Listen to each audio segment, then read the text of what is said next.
Welcome to this deep dive. Today, we are actually looking directly at your screen time.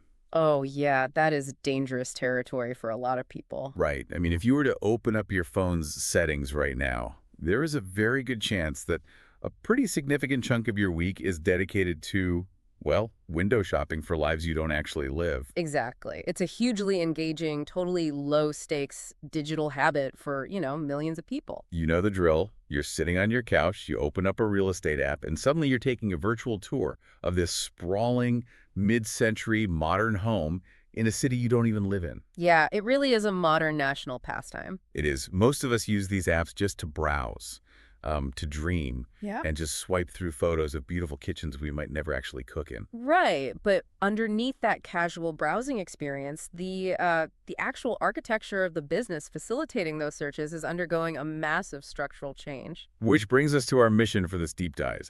We are unpacking exactly what is happening behind the scenes of that digital window shopping. And we have some really fascinating source material for this. You do. We got our hands on the prepared remarks from the Q1 2026 earnings call, straight from the CEO and the CFO of Zillow.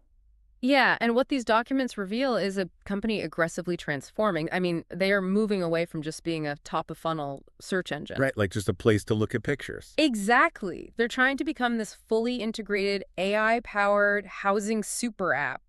The goal is to control every single step of the housing transaction. And the wildest part of this whole report is that their latest financial results suggest the strategy is actually working, even while the broader macroeconomic housing market is, completely flat. Yeah, we're analyzing how technology, specifically deep AI integration, is restructuring one of the most highly regulated and complex industries in the world. Because buying a house is high dollar, high stakes, and deeply personal. Right, it only happens a handful of times in a person's life.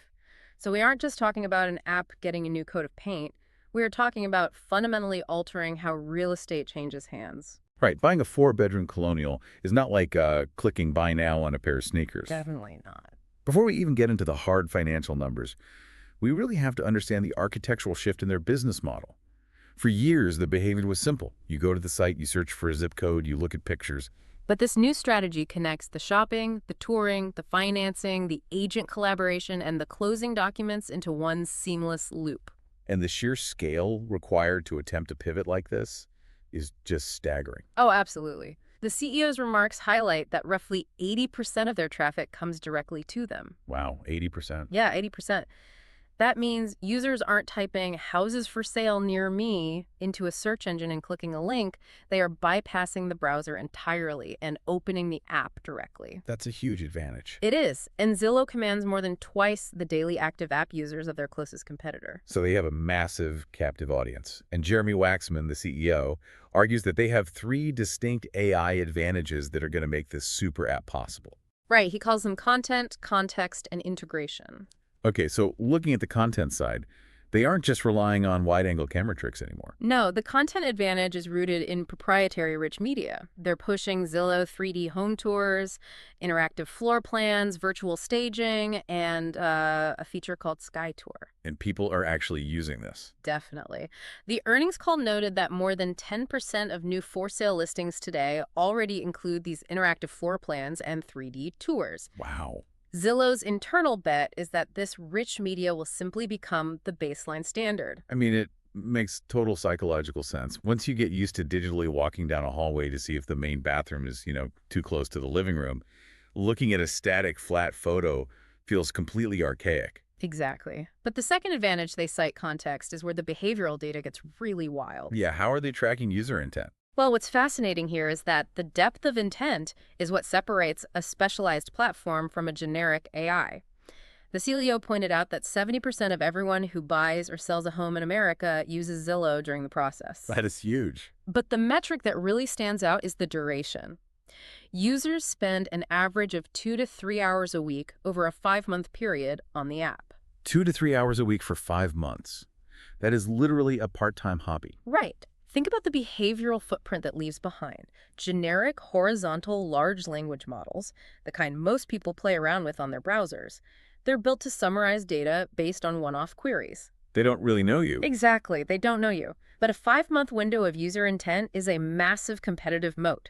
Generic AI simply cannot replicate that. because the system sees the specific properties a user returns to every single evening. Yep, it tracks the affordability calculators being tweaked. It monitors the messages sent to loan officers. That sustained, evolving context is incredibly valuable. Okay, so they have the 3D content, and they have this obsessive 5-month behavioral context. That leads directly into their third advantage integration. Right. They are taking all that data and moving beyond an AI that just answers questions to an AI that actually executes tasks. There's this fascinating anecdote in the call about a user in Sonoma County, California, testing out the new AI mode. Yeah, the AI mode is currently live for about 5% of their audience, which still equates to millions of users, by the way. Still a huge test group. Right. And the Sonoma County example perfectly illustrates how this integration moves a user down the funnel. Over the course of 10 days, this specific user had 16 separate conversations with the AI. And they weren't just asking basic trivia like, how many square feet. The transcript shows they were comparing property taxes across different neighborhoods, tracking homes that had recently sold to gauge market temperature. Generating shareable maps to discuss commute times with their partner. Yes. They were even referencing their specific real estate agent in Santa Rosa to coordinate the search. And the punchline to that whole story. That user is now under contract to buy one of those homes. Unbelievable. It perfectly demonstrates the entire narrative arc, from a vague, abstract curiosity about a neighborhood all the way to securing the transaction. We should also note that this AI integration is happening internally, right? Oh, yeah. The CEO mentioned their software engineers are currently shipping 40% more code per engineer, maintaining the same or higher quality by using AI to streamline their own workflows. So the company is rewiring itself to be AI native from the inside out. Exactly. If we think about how this actually feels for the user, traditional real estate search was essentially an old school paper map. Right. You unfold it, you find your destination, but you are entirely on your own to drive the car, calculate your gas mileage, and navigate the roadblocks. That's a great way to put it. What Zillow is building here is more like a self-driving financial GPS. It doesn't just show you where the house is. It calculates your exact fuel based on your connected bank account. It automatically books the hotel for your overnight stay, and it wirelessly pays the toll booths along the way. The transition from observation to execution is the core philosophy here. But, a theoretical self-driving GPS engine only matters if it actually changes the on-the-ground reality for the people involved in the market. Right. How does this technology alter the daily experience for buyers, sellers, and the agents? Well, let's break down that monetization journey, because the shift for buyers seems completely focused on locking in the financing as early as possible. Yeah, Zillow Home Loans saw its purchase loan origination volume surge 96% year over year in the first quarter. They hit a record $1.5 billion. And that incredible growth is the direct result of the integration we were just talking about. They built a tool called Buyability, which has already reached 4.3 million users. It shifts the user's mindset from, what does this house cost, to what can I personally afford, before they even book a tour. They also have this new feature called Shop with Pre-Approval. Right. So if you actually go through the trouble of getting a verified pre-approval from Zillow Home Loans, the app fundamentally changes how it displays information to you. It shows your actual personalized monthly cost of ownership right on the listing, and it explicitly flags whether a home is within your real budget. They even added a co-shopping tool so you and your partner can sync your budgets and search together in real time. That is wild.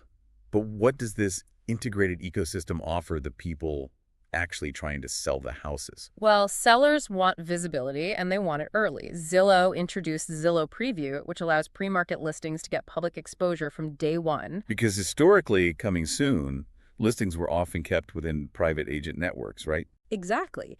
Now, a seller can gauge real-time public interest measuring views, saves, and tour requests from Zillow's massive audience before the official launch.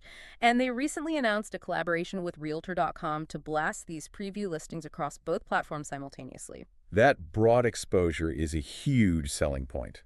The earnings call actually cited survey data showing that 85% of soon-to-be sellers would be more likely to hire an agent who can pre-market their home to the broadest possible online audience. Yeah, it makes perfect sense. Then, once it goes fully active, they push Zillow Showcase, which utilizes the virtual staging and 3D tours we talked about earlier. In Q1, 4.3% of all new listings opted for that premium showcase tier. The tools for buyers and sellers are impressive, but the piece of the strategy that truly locks down the transaction involves the professionals. The agents. Right. Zillow is essentially trying to build the operating system for modern real estate agents. They have a product currently in beta called Zillow Pro, which is being utilized by about 12,000 agents. Okay, I have to offer some specific pushback on this entire concept. Sure. If I am the buyer and the Zillow app is determining my budget, pre-approving my loan, filtering the homes, providing a 3D walkthrough, and booking the tour, doesn't that effectively squeeze the human real estate agent out of the picture entirely? It's a completely valid question. Software usually eats the middleman. Right. Why is Zillow bothering to build an operating system for a profession that their own app seems designed to replace? Well, Zillow's strategy actually leans heavily on human facilitation through what they call the super agent. The super agent. Yeah. To understand this, look at the infrastructure Zillow has quietly acquired over the years. They own Follow Up Boss, which is the premier customer relationship management system used by top producing real estate teams. Okay. They own Showing Time, the back-end platform used to book physical tours on 90% of all homes for sale in the U.S. 90%. Wow. And they own Dotloop, which facilitates the digital closing documents on nearly half of all nationwide transactions. So they literally own the underlying plumbing of the entire industry. Exactly the point. By automating the sheer administrative burden of the pipeline through those tools, they aren't replacing the agent. The technology takes over the cold outreach, the schedule coordination, and the paperwork chasing. Ah, I see. This frees the agent to focus entirely on what software cannot do: human judgment, local advocacy, and building trust during a highly emotional purchase. The super agent model uses automation to allow one human being to handle significantly more deals without working more hours or burning out from the administrative overload. So the goal is to hypercharge the human, not remove them. Precisely. But while we have been discussing these massive life-changing transactions, there is another side to this earnings report that seems to be quietly funding this entire ecosystem. The rentals market. Yes, the rentals market is absolutely booming for them. The rental data is incredibly robust. Rentals revenue grew a massive 42% year over year in the first quarter, largely driven by a 57% surge in multifamily revenue. They hit an all-time high of 76,000 multifamily properties on the platform, which is up 38% from a year ago. And they are pulling in 36 million active rental users every single month. 36 million, that's huge. They're launching features like a total monthly price fee so renters aren't surprised by hidden fees, live analytics dashboards for property managers, and they're even managing fully paid social campaigns to push rental listings directly onto Instagram, Facebook, and TikTok. They are going all in. But I have to ask a turning question here. Why? Why is a company so obsessed with home buying, putting so much energy into apartments and rentals? Is this just a quick cash grab to boost quarterly revenue? So what does this all mean? If we connect this to the bigger picture, it is far more strategic than a short-term revenue pad. The core philosophy driving the rental investment is pipeline management. Pipeline management. Right. Almost every single home buyer begins their independent journey as a renter. You rent the studio apartment in your 20s before you buy the starter home in your 30s. Exactly.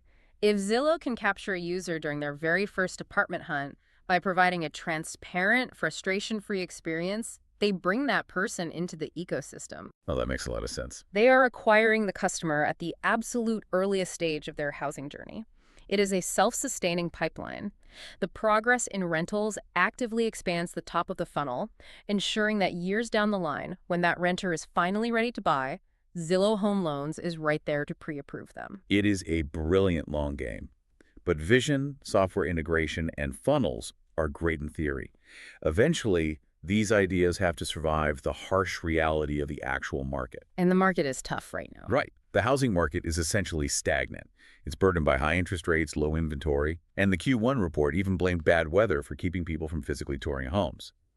So we need to look at the CFO's hard numbers. Does this super app strategy actually pay off? The financial scorecard presented by the CFO tells a story of significant outperformance. Total Q1 revenue grew 18% year over year. Now, there is a slight anomaly in the transcript of the CFO's remarks where he states total revenue hit $78 million, which clearly conflicts with the later statement that for-sale revenue alone was $514 million. I noticed that too. I'm looking at the numbers thinking, wait, how can this slice of the pie be bigger than the whole pie? Yeah, it's confusing. It seems like a classic earnings call transcript quirk. Maybe a net income figure or a specific segment metric got mislabeled as total revenue in that sentence. Yeah, it happens in these prepared remarks, but if we look past that specific transcript typo, the broader growth percentages are what reveal the actual momentum. Right. Total revenue grew 18%, and they reported an EBITDA, which is basically their cash profit from actual operations, of $182 million.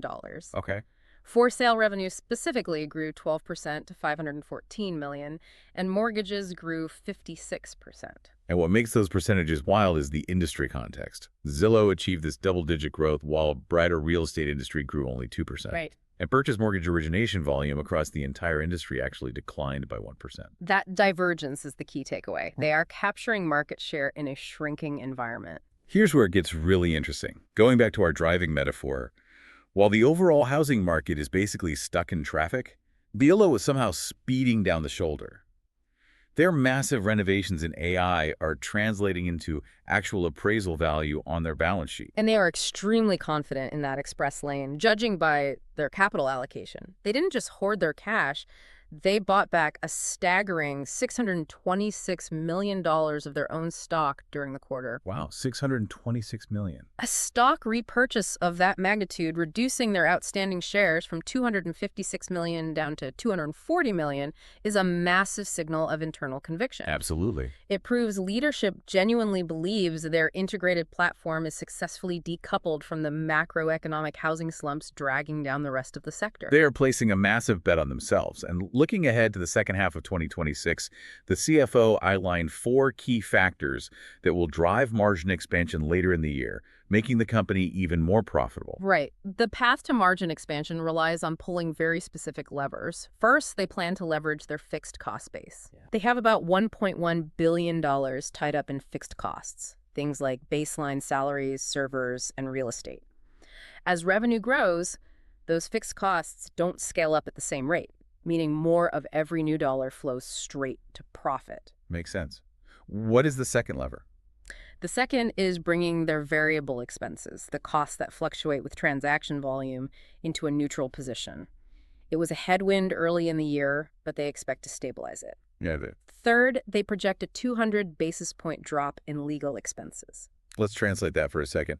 A 200 basis point drop is essentially finance speak for a 2% reduction, correct? That is correct. They were bogged down in an FTC trial, which required massive legal spending. As they move past that litigation, those expenses drop off the balance sheet, freeing up significant cash flow. Okay, and the fourth lever? The fourth lever is just normalizing their advertising spend. No. They poured a lot of money into marketing during a heavy Q2 launch season, but that budget will return to a typical seasonal pattern in the back half of the year. So when you combine those 4 factors, fixed cost leverage, stabilized variable expenses, shrinking legal fees, and normalized ad spend, you get a highly optimized financial engine. Exactly. So bringing all of everything we've talked about today back to you, the listener. Whether you are currently hunting for your very first studio apartment, whether you are trying to sell a family home, or even if you are just casually sitting on the couch scrolling through mansions you have no intention of buying, the way you interact with real estate is fundamentally changing beneath your fingertips. The digital tools you use are no longer just passive directories showing you pictures and square footage. They are actively shaping your financial reality by determining what you believe you can afford. They really are. They are dictating how you physically tour properties, and they are completely restructuring the workflow of the human agent representing you at the negotiating table. It is a profound shift from a simple search engine to an inescapable ecosystem, which leaves us with one final provocative question to ponder after you close the app today. If a single technology platform successfully integrates the initial property search, the financial pre-approval, the booking of the tours, the agent's communication workflow, and the legal closing documents, at what point does it stop being just a real estate app and effectively become the housing market itself? It's a fascinating thought. And if we reach that level of absolute centralization, how might that impact housing accessibility and pricing for everyone in the future? Something to think about the next time you find yourself doom scrolling through those mid-century modern kitchens.